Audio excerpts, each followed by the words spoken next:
So Amazon, if you got one of these and one of these, there's a chance they might stick their head through one of those. So my dog here lately has been scratching on the door, and what my wife asked is that we try out this Lippert screen defender. So I'm gonna go ahead and install this and let you know what I think.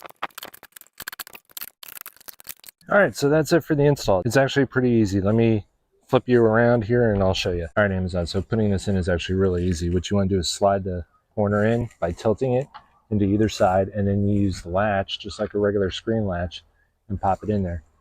This piece on the bottom, there's actually two pieces together. You have to adjust it so that it fits the gap, and there's a large and a small version. Now, what do I think of it? It's actually really sturdy. It's definitely something the dog isn't going to tear into, and it looks good. It's actually a nice black and it matches with the door perfectly.